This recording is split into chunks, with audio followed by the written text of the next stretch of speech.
Good morning. Good morning. Hi, how are you?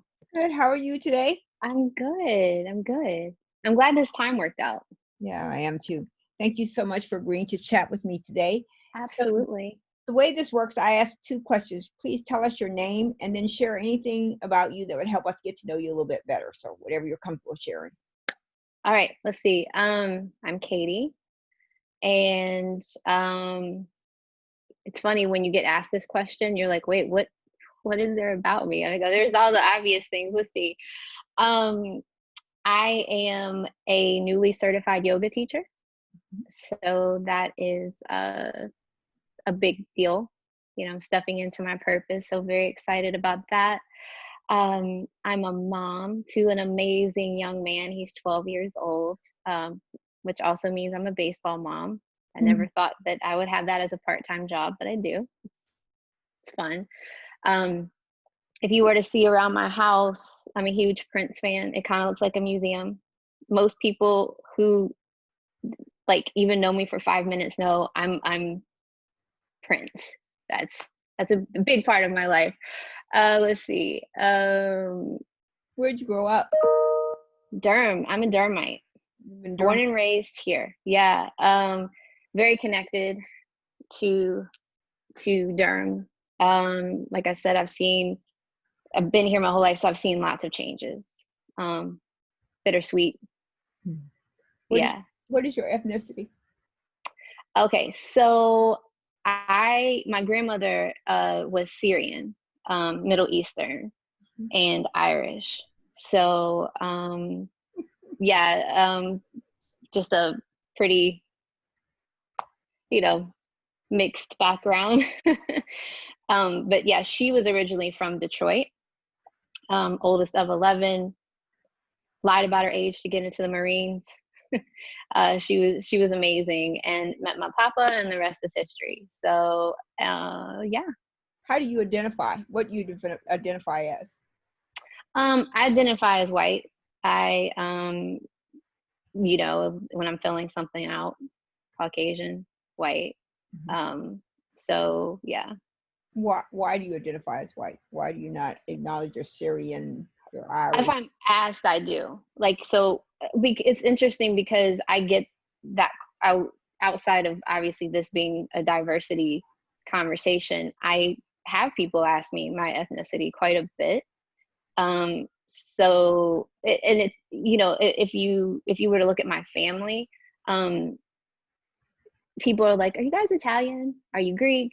Are you this?" And or I've even spent time in the Bronx, and people have thought of Latina before, and just so it's a question that I've been asked. But I'm like, well, I think it's too much to go into. Well, my background is, whereas obviously, I'm white, right? Like, so yeah. I would add that you're racially ambiguous. It'd be hard to tell what you are. And Yeah, yes, someone told me if I was an actress, they were like, "If you were an actress, you used to be racially ambiguous. You would get lots of different roles." And I yes. was like, "Well, I guess I missed my calling then." So, living in Durham all your life, where did you go to school? What Tell us a little bit about what you do. You said you started a new yoga, became Yeah. certified to be a yoga instructor. But tell us a little bit about how you got from there to where you are now. All right. Well, yeah, from Durham, went to private and public school, leading all the way up. Graduated Jordan High School '95. Took some time just to explore life in the world a little bit before I ended up at NCCU. So I'm a proud Eagle. Yes. Graduated from the criminal justice department, have a bachelor's in criminal justice, which clearly goes hand in hand with yoga, right? Exactly. You Right. need not Yeah. to flip somebody over. Woo. Yeah. um, so that, but I had my son when I was finishing my bachelor's, and my concentration was law enforcement. And I'm a single mom, and that was like not gonna work, that lifestyle. And also too, I'm glad it didn't work because my idea of policing is based off the model of community policing, um, which is how it should be. I mean, that's just not my opinion, it just should be, but clearly we see that that's not really like what that looks like. So anyway, I'm glad that the universe switched things around a bit. So ended up in education, really more by default because it worked with being a single mom, the schedule. So I've been in the school systems, how I know your lovely husband, because I was at Creekside for several years. I'm now at the same school that my son is at again. It did not happen on purpose. It was he, even though he'll argue that he's like, "You're following me." I'm like, "I'm not." Um, but so ended up, again, it's just worked really well with a single parent schedule. Um, but my passion and where I'm at is I by a series of events in my life was led to yoga, and I found a ton of healing there. I found my purpose there, and it became more than just something for me. It was like God was like, "You got to give this back, all right? Like you got to give this. This is what you got to do." And I was like, "I'm listening." So anyway, just finished my certification, and here I am. So do you have a studio now, or will you have a studio when we open up again, or everything? Well, I think everybody's living off of this plan B life right now, right? Like, so the studio that I was gonna work at, they've just recently closed. And so now I'm stepping out of my comfort zone. I just launched like my social media stuff that I'm gonna teach online. Because that's kind of like how we're able to connect right now. And the studio that I did my training from, which I absolutely adore, my mentor, the owner, I'm going to do some recordings and some subbing for her, but she doesn't know when she's going to open. So right now it's just stepping out of like my own way and teaching online. Okay, that makes So perfect sense. yeah, So growing up in Durham, yeah, I've been in Durham since 1990. My husband is he's been here since he was I think 6 or 7 months old, so he's been here for a very okay, long time. yeah, Um, and what I know about Durham is probably one of the most diverse cities in North Carolina, and I don't know for where sure. the line splits between race and ethnicity and gender and all of those things, but it's a pretty diverse It uh, is. place. So growing up in that environment, did you have friends and associates and people you spent time with that were of different ethnicity than you identify with? So I have a very unique upbringing. Um, most I don't have a ton of white friends. like so most of my friends are black or of some other ethnicity. Just to give you a little, and I do have white friends, not to say that I don't have any, but majority, if you were to look at my friend base, it is uh, black males, black females, But so I grew up. Now, you know how people say like, "Oh, I have black friends," Yeah. and like, yeah, Yep. yeah, right. It's not that. And I'd say all that to say, so my grandparents, for example, okay, coming up in a completely different generation, they didn't just like my grandparents legitimately had black friends, not just, how like, oh, I know this person who does this for me. They're totally fine. No, like I grew up, I forget that not all white people grew up like me, right? Like I'll be like, what is the problem? And I'm like, yeah, Katie, you got to remember you have a very different experience. So never had like anything, I didn't know any different. And my grandfather even opened a club here in Durham called the Stallion Club back in the day. So that was my papa, So that like, there's a whole generation of people like Mac Mcghee was your grandfather. Oh my God. Um, so anyway, then outside of that, I was never told, uh, I mean, I've never dated in my race, right? So I was never told, oh, you can't bring somebody home. I mean, it was just like, oh, what's his name? Great, cool, And then when I was 10 years old, when I started public school, my best friend at the time that I met in public school, she's Japanese, like her parents are from Japan. They settled here, had a very abusive family life. And she ended up spending so much time with us. I mean, she's 10 years old, getting kicked out, that my mom took her in, Mhm. essentially adopted her. So had an agreement with her biological mom, and my mom raised her, but kept that communication open to heal that relationship, and also so she could know her culture. So I have a sister who's Japanese, who moved out of the house after me, right? Like, yeah. So I mean, I'm just so fortunate. Like, I've had friends of all backgrounds, Indian, um, obviously Japanese, Black, Latino, and it's been amazing. And my son is Black, right? So it's important to, I think, to get to know other cultures.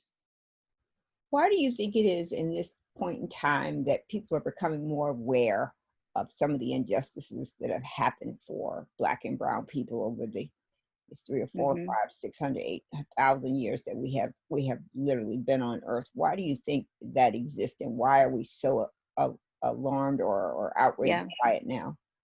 Yeah, I think that's a great question. And I was having a conversation with a friend the other day about that. Like, she referred to me, she was like, "You're like the young Jane Elliott." She's like, "You should do workshops for like white women, like to learn, like to be allies." Like, it's kind of a joke or whatever. But because my question was, why are you just getting it now? Yeah. Why are you just getting it now? I get it. I grew up differently. So reflecting on that, here's the only thing I can think of. I mean, I think the pandemic is a gift and a curse. I think the series of events happen at just that right time to where everything's at a pause. And you have no choice, right? You have no choice but to pay attention. Um, I'm also, a firm believer in, I believe in God, but I also believe how God controls the ocean, the moon, like everything within our universe, right? There's some planetary shifts that have happened too, to where this uprising, to where this awakening, it's time, right? It's overdue. Um, but I am, for as much as I am very happy that people are coming to this place, it also saddens me because I don't understand why it took so long, if that makes any sense. I and for me, even before I went to Central, so like my personal topics of interest that I would read about, I remember like high school and even early 20s, I was obsessed with the Black Panther Party, and Malcolm X, and so those things were like always books I was reading. And then when I got to Central, it was fantastic because I got these amazing history classes that were never taught, in whitewashed, public school system. And I teach my son the same way. We have very, very open conversations of, I tell him, I'm like, the things that you're about to learn in school, participate so you get the grade, but you're going to get the real deal at home. Um, so my only answer to circle back to is, I don't know if it's just the timing of, I mean, because Black people have been killed on camera for how many years, right? This isn't the first time. Police brutality, this isn't the first time. And then, I mean, I could go on and on. We don't even know what happens well, we do know what happens when the cameras aren't on. But my point being, I just think it was this collective pause that allowed people to sit with it and get disgusted and horrified by it. Whereas normally they'd be like, "Oh, I got to get my kid to soccer. That sucks that happened to that gentleman in Minneapolis. Really wish the police would do better." Yeah.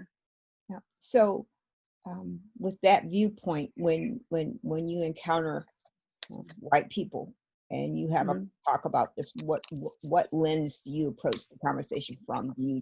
Because I truly believe you can't chastise people for You cannot. their behaviors and beliefs and things of that nature, but it is possible you could educate them, although that's questionable too.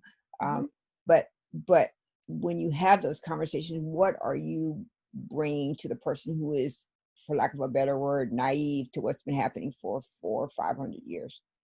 Hmm. Um, well, I agree. You can't chastise people because then you're just putting them off even more. Like if, and I think that there's let's say there is someone who sincerely is like was naive for whatever reason and truly and not from a place like of because they were racist, but because they just weren't aware because they had their own world and their own privilege and for whatever reasons. um and I've had some great conversations with those people who feel comfortable coming and talking to me, who know my stance. Like if I don't have to scream my stance out loud, if you know me, you know where I stand with a lot of things. um and I mean other I don't know how to say it. I'm just 100% honest with just like with my son. I don't sugarcoat anything, but I'm certainly not like, pounding it into you like, and you got to do this and you got to do this. I think there's so many ways we can all show up and we all have different roles. So, I think that's a great response. I think to me, so what I hear since I've been doing these diversity chats, and I don't know how many I've done to date, and I've got so many more mhm, coming. I wonder what conversation disrupts tribalism, right? So mhm, I'm in my tribe right now. My tribe is white, mhm, and mhm, self-preservation or Darwinism, all of these mhm, pieces of things. I'm in my tribe. And while I may have empathy for you, you're not in my tribe and you don't belong with me. You're not like me. You don't think like me. Um, mhm, so why would I want to share or participate in your life and in your struggles and your obstacles when I've got mine? Because as you said earlier, I've got to get my kid to soccer. I'm doing the American dream, mhm, um, and yet there are people around me who I see them, but I either see them as a threat, mhm, or some kind of stereotype I can label. I have a very dear friend. She's Chinese, brilliant, mhm, brilliant woman. Um, and so, with all of her education, all of her experience, she's often labeled as, you're smart enough to do this, but you're not smart enough to do that. I've had mhm, Indian people tell me the same thing. You're smart enough to do this, but not that. So mhm, when you look mhm, around the room, if everybody in the room is majority white, maybe we're majority male, sprinkling of a white female here and there, and maybe one or two persons of color in the whole room, somewhere along the line, there's been a break in the mhm, science, in the logic, mhm, in the reason of why we are who we are. And mhm, I'll often try to tell people when I talk about this is go outside your house and just look around at nature. mhm, mhm, No mhm, single oak tree. There's no single magnolia tree. There's no single mhm, crepe myrtle. There are variations. mhm. And like you said, I believe in God. I'm not Christian, but I believe in God. I believe in a higher power. The universe, Right, the divine, right? yeah. The universe is out there, right? And so if the universe and a divine power is really true, and you claim it, you say, I believe in God, I Mhm, believe it. You can't walk out your door and see all that God has put out there, all the beauty, the flowers, the different gazillion types of animals and creatures and things like that, and believe that God only wanted one mhm, to be better, mhm, or mhm, one to be the supreme leader of all the others, and so you take, and I often do this analogy, you take the wild kingdom, right? So you got lions, tigers, bears, all these ferocious animals. None of them are able to dominate any other animal. right, So you take right, an elephant who is not, can't bite, it's not a meat eater, but the lion can't dominate the elephant. The elephant is much bigger, or anything else. If you take the birds, the eagles and the, hawks and falcons and all these other things, they don't dominate the bluebird or the whatever. absolutely. So to me, the conversation has to always be about, like, if you are who you say you are, you cannot believe God created a university for a group of people based on their skin tone, hair texture, lips, or hips to be inferior.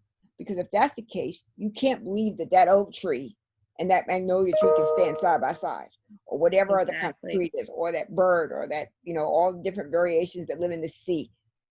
That can't be the answer to why white privilege, white supremacy, tribalism exists, because Right. so much diversity in the world, not Right. that are not human.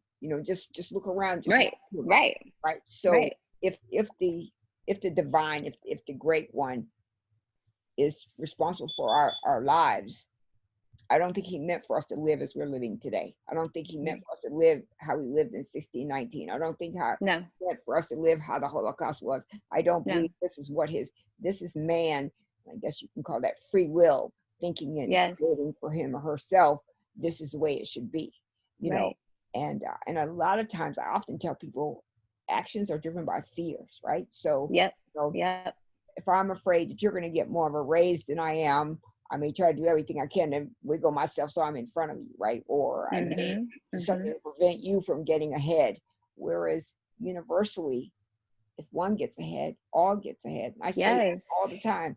For everything that has happened to Black people, its result has benefited other ethnicities too. So, when you think about this, like, so the right to vote, Black men could vote before women could vote. So if we didn't Mhm. get the right to vote, they wouldn't be voting. Right. When you think about education and all these other pieces and parts, civil rights legislation, all these things helped every other kind of group, and regardless of what Right. your ethnicity was, right? So we get Title IX and the Civil Rights Act. You get all these things where people don't actually extrapolate. You know, Right. Right. Right. when when good things happen to the oppressed, good things happen for the world. Amen. I co-sign everything you just said. Absolutely. Yes. But you're absolutely right. I mean, this is for certain not how the divine set this up. Right. Yeah. It is a setup by man. Right. It is a setup by free will, and it's not a good one.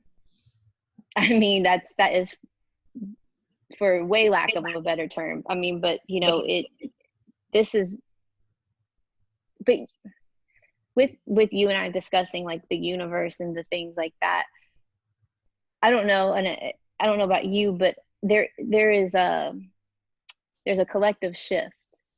Like you can feel it, right? And not just because companies are saying Black Lives Matter, and not just because everyone's like kind of coming to this aha moment. There's something bigger I, I, moving I about. I agree with you to some degree, but I think Hmm. the change does not happen immediate. No, There, no, you know, it's going to take a long time. yeah, But if you, it's going to well, it's going. I don't know if we will physically see all of the things to come, but there is something. I can't. So I'm an empath, so I feel mhm, a lot, and sometimes I feel things I don't want to feel. So I have to be very mindful of my energetic boundaries, and just stuff like that. And there's a uneasiness that that is within, where I've had to work extra hard to ground myself more. And sometimes I've done really well and relied on my toolbox, and then other times I have just failed and just been like, screw it, the day is done. I'm just gonna call it a day. I didn't do what I wanted to do today, but there's tomorrow. But no, I had made a comment about this, what we're talking about, that, and I'm speaking to white America, to white privilege, um, because Toni Morrison, she had famously, discussed like this is white people's problem. It's not mine. Absolutely. So here's the thing: it's going to take a long time, and it needs to take time, because when we're doing any type of healing work, shadow work, any of those things, if you don't sit with it and you brush it under the rug, it comes back bigger and uglier. yeah, um and that's the thing. That's why I'm like, this is going to take time. Like, there's no, oh my god, we got it now, let's just forget it, all that bad stuff that happened. No, no, no. sit with it, sit with the ugliness of it, and not just the band-aid of how to make, because that's what we want to do typically. We want to, humans, but just, well, let's just put it in this box and it's better and it's not as bad and go on. But no, like, if to really, really make it this next level change, people don't like doing the ugly work, don't like doing it. And I think that there, to some degree, that's correct. But I think that, like a lot of white people I've talked to, well, I've started to read, I'm having these Hmm. uncomfortable conversations with my family, and last year I created a company that looked at advocacy coaching Hmm. through the lens of emerging technologies, right? So Hmm. when you think about this, so all these new technologies that are out there, Hmm. and one of my favorite to pick on is cashierless stores, right? So Hmm. I don't know if you have a Sam's Club membership, but they have an app you can put it on your phone, and you just scan Hmm. whatever you buy, and when you walk up to the door, you get a QR code, and you walk out the door. You never have to Hmm. interact with a person at all, unless you're buying alcohol or card or something like that. But literally, you don't. And so when you kind of peel back the onion here, you get to this point where you see these new technologies that are coming on board are going to dislocate underskilled, low waged, most vulnerable in the populations because they can get rid of them. Hmm. McKinsey has an article called The Future of Work, and they specifically say, you know, a good 40-50% of jobs that we have can be automated and replace human beings Yeah. doing those jobs. And so while I think that the violence is pronounced and people are aware of it, I think it has to have other pieces that happen to it. Oh, for sure. Because we have people that are severely economically disadvantaged, Yeah. living in Durham, so McDougal Terrace, you heard about the Yeah. carbon monoxide, and they had to go put them in a hotel. Yeah. You know, Yeah. when New Orleans flooded, the black people were the people that were on the outside looking in and dying Yeah. and being washed on the road or being found dead somewhere. The work that we have to do has to start more than reading and having uncomfortable conversations. I think what you said about sit with it is really good, but I think even that's too simple, right? So Hmm. um, my daughter told me this a couple of days ago. She said, pain is painful, but what's more painful is the invalidation of that pain. So you don't Absolutely. acknowledge that I'm in pain. You don't acknowledge that this has happened to me. You don't recognize that I am Yes. in pain. And so if you're going to patronize me with the phrase you said, I can't tell you how often somebody told me I have black friends. And my response always back is I have white friends. Just right back. Because it's just Right. a ridiculous statement. Uh, Like, I cringe when I hear people say that. Me too. I feel so. Well, I wouldn't say I cringe. I have a response back to it because it's like it's so insulting to me because I don't even know what that means. And so, Right. That's why I hate to say, I mean, when I say it, I'm not saying it like, oh, I have, but I hate the way it even sounds, but for right. the sake of conversation. Right. But I think that, we're giving people a pass, right? So the people who are Hmm. reading and learning and having these chats, we're giving them a pass because you know that when the blue lights show up behind your car, you're just going to get a ticket or maybe even a warning and off you go. Right. You're black and brown, and this is specifically for you too, having a black child. And I don't care, Hmm.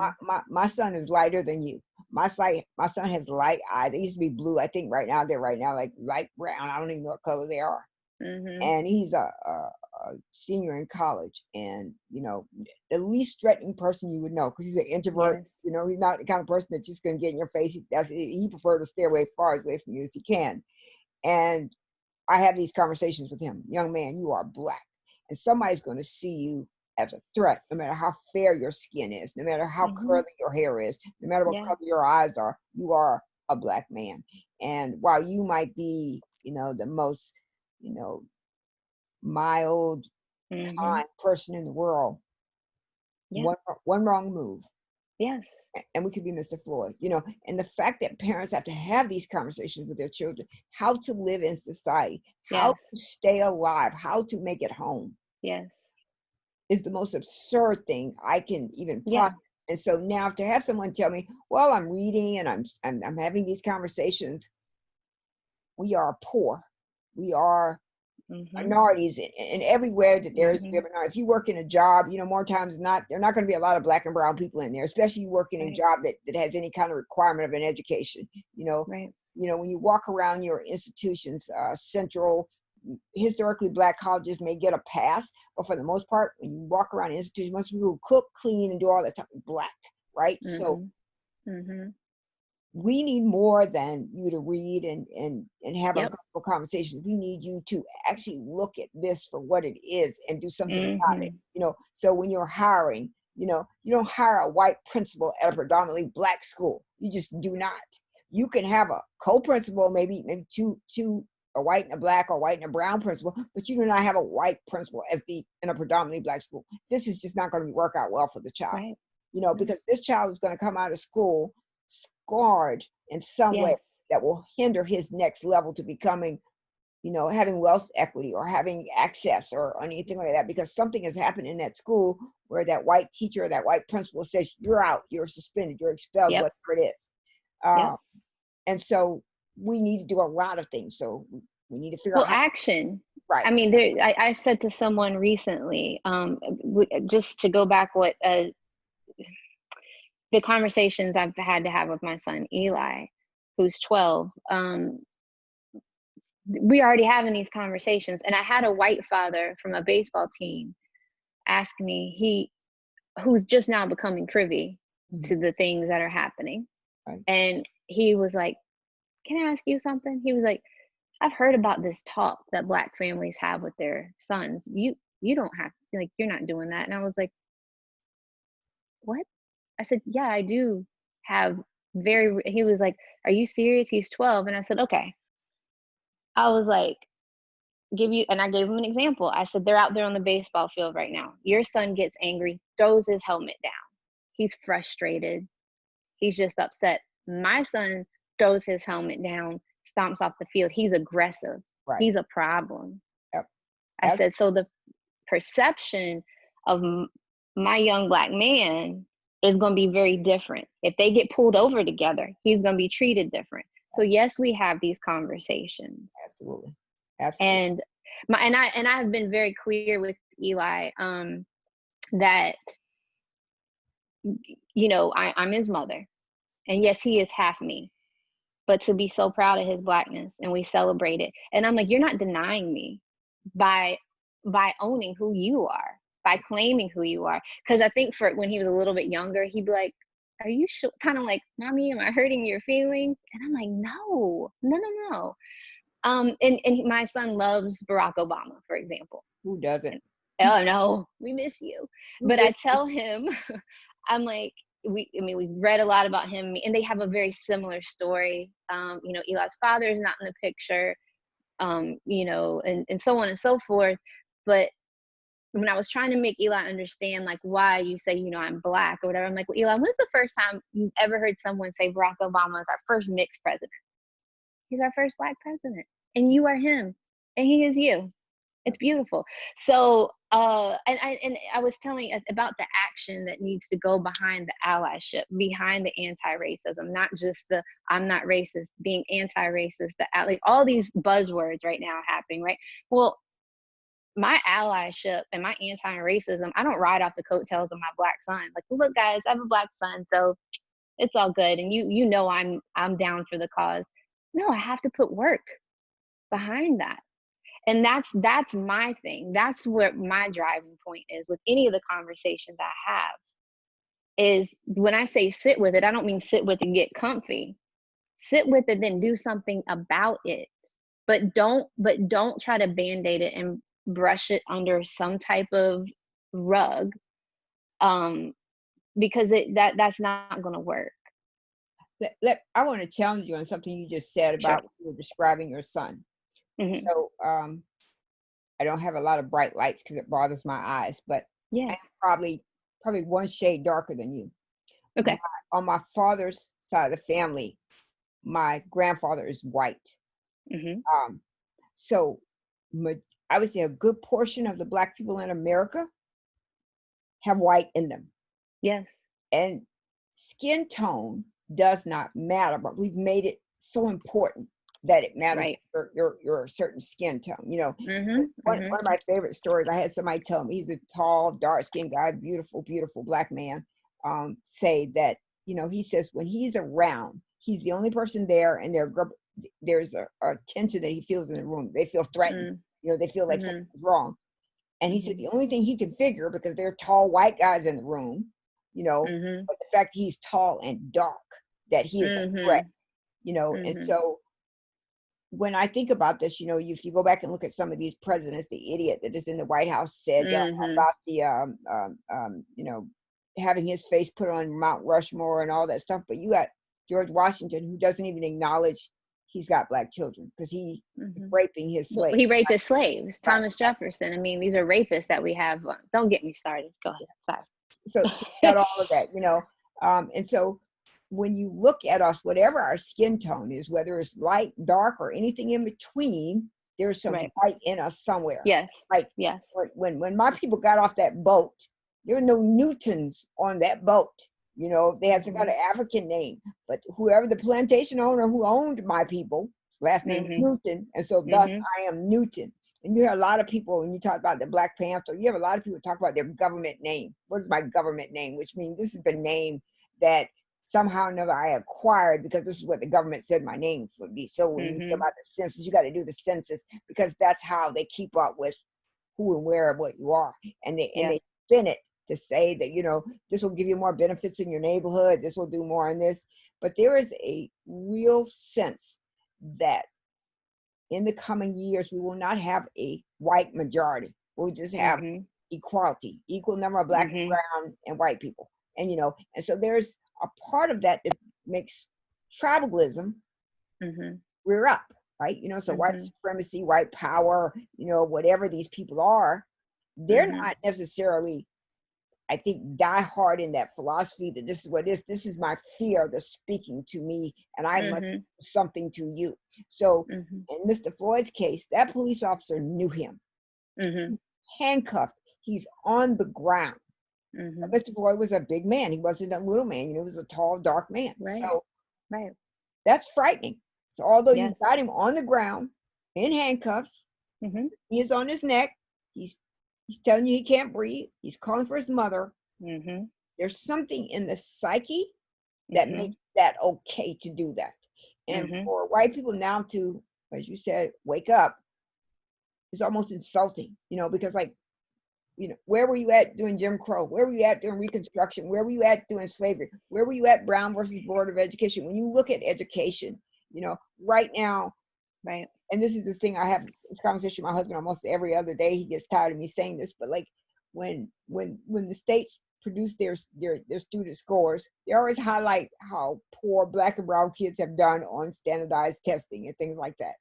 And so the standardized test is rigged, you know. So what Mhm. else do you expect us to do? You know, because Right. here you have, you know, you're gonna put a word on the test that has never been used in my home.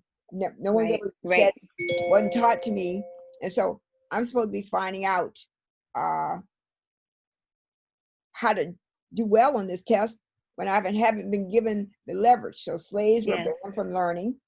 We Yep. finally had Brown versus education, which in my mind, I really believe this. I think segregation was terrible for black people because you had going to Central, historically black college, and I'm sure you had the same experience. Every one of my teachers knew who I was. They knew everything Mhm. about me. They knew my husband, they knew my children, they knew everything about me. I was not a number, I was not a 7-digit number, I was a Right. person. Yeah. You know, Yeah.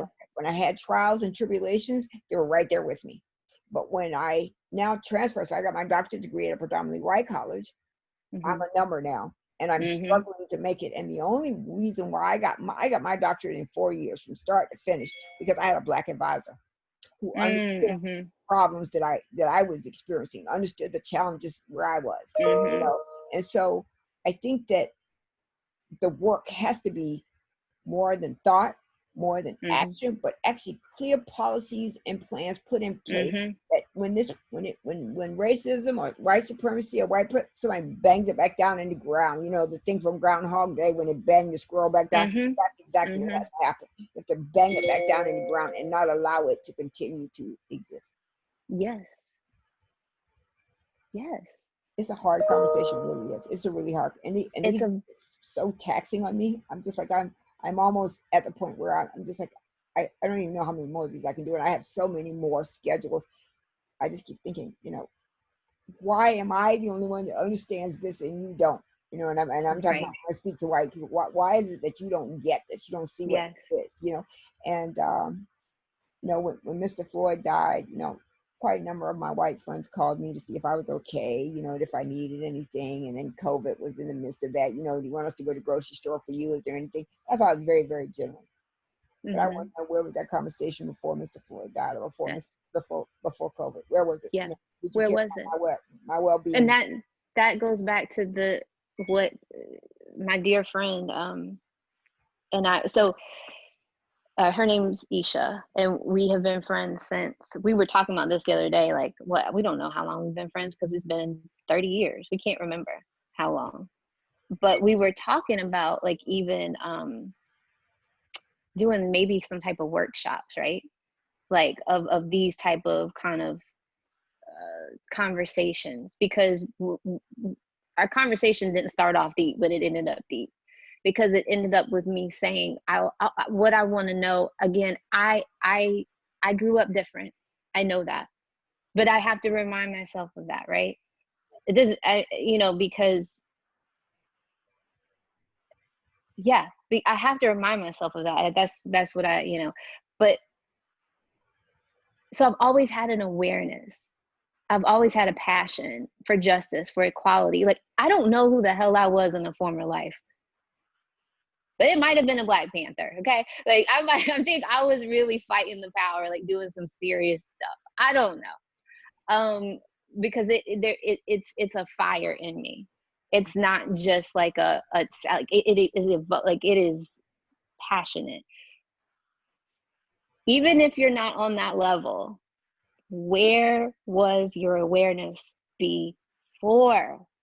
Even if you didn't learn in school, like I said, I went off and on my own dug deep. Where was it? Or where was your desire to want to know more? Or I don't know. Like that's my burning question. Like what you're saying. I just want to know, where was it before? Yeah. We have about 5 more minutes. I have a question I Okay. want to ask you, and I'll give you the rest Yes. of the time. So, there have been several movies, and this is all in the common domain, about white and black, and I'm going to use you as an example. So you're driving down the street, or walking down the street with your black son, and you're holding his hand, Yeah. and society assumes that you are helping him out. So there's a movie called Blind Side. I don't know if you've seen it, about a football player who became very Yeah. famous and whatever it is. And the movie tells the story of this black kid who was kind of left out, and But nowhere to go. Sandra Bullock, she adopts him, takes him in. Yeah. So that's a view, a lens that a lot of white America has, right? That Hmm. we are rescuing, It's a white savior complex. right? We are rescuing this black Hmm. person, and this black person is now part of my family, but his relatives are not. His family is not. It's just him, just that one right there. So Yep. when your son is older and you're walking side by side or whatever, and he's taller than you are and all that stuff, and your white colleague sees this, instead of them thinking racist thoughts, they're going to think, generosity, right? So look at what this nice white woman is doing for this black Hmm. boy. Not look Hmm. at how this nice white woman has saved this black boy. I mean, we are such great people. We save people every single day. We are Yeah. always there. And to some degree, there is some credit that belongs to it, right? Because slavery would not have ended if it had not been for white people. We needed white people who found that as injustice. But then that said, I don't know. The rest of the time is yours. Well, yeah. Yes, slavery ended technically, but then we have the prison system, like, which is, I mean, so did slavery end? I don't know. Anyway, again, I could go on and on and on. You probably picked the wrong person for this because I could go well beyond my time. I'm sorry. Did you? It was. Were you?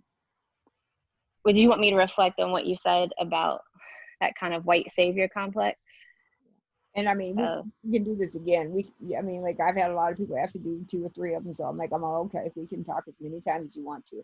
But I think you are a perfect example of what mm, white America sees themselves as, and not in the sense of your beliefs and all that stuff, but you are a white woman who's going to walk down the street or go into a school system with a young black boy or your son, and mhm, society is going to say, wow, what a great woman she is. What a mhm, wonderful person she is. Look at white privilege. We are doing something mhm, with this little black child over here, you know. yeah. So that's just really what my thought was. What are your thoughts about that? How you will be seen with your young black man, you Well, it know. pisses me off. I mean, I don't know how else to say it in a nice way. Like, I mean, you know what I'm saying? Like, because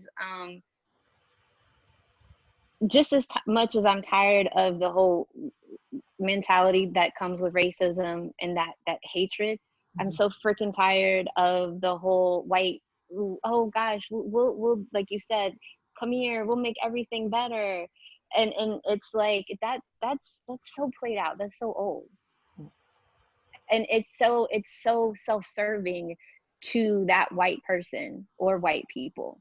It's never really about the act of like, okay, let's say my son wasn't biologically mine and I took him in, and like whatever, what are my intentions behind that, right? And like what is, and isn't that everything? What is intention? That's all this action, intention, that this work that we're putting in. If the intention is to look good and make it shiny and new and Black Lives Matter, like, okay, we're gonna like kumbaya this, don't do it. Forget about it. It's not worth it. If your intention is not for the long haul, for everyone, for what like that true meaning of, I mean, that equality, that we shouldn't even be having this conversation, right? The fact that people can't wrap their heads around, the people that piss me off the most are the all lives matter people, blue lives matter. If you can't see past that, now that's where I don't have, I'm learning about my patience. I'm learning to try to be a bit softer in those conversations because I do get quite upset. Well, let me give you something that may help. Yeah. Imagine somebody called the police and said a house is on fire. And so the fire department gets on the street and they start pouring water on the house that's not on fire and let the other Hmm. house burn down. That's the Black Lives analogy. Like, so Yeah. all those other houses matter, but they're not on Right. fire right now. So you don't need to Right. like put Or this. it's going to a fundraiser for breast cancer, being like, but pancreatic cancer matters and lung cancer matters. No one said that they don't. Right. But right now we're focused on this, right? I mean, it's like it's yeah. So yes, just to for lack of a better term, I would really appreciate people not thinking that I'm my son's white savior. I don't know how to help white America with that, but if there is a way and I figure it out, I will share it with you and I will do the work, because yeah, that is I guess that I have just as much frustration with that mentality as with the overt uh there's a lot of nice words that I use for people who are racist, so I won't say them, but like the overt racist. So yeah. Well, thank you so much for talking with me. I greatly appreciate this. And like I said, if you want to I talk some appreciate your more, time. we will do it again. Once this video converts, I'll send you a link to it. And if you approve it, we will upload it. If not, we'll do it again or not do it or whatever you desire. All right. Thank you so much. Thank you. And it's very good to talk to you. Great, You great too. story. Thank you. Thank you. Bye.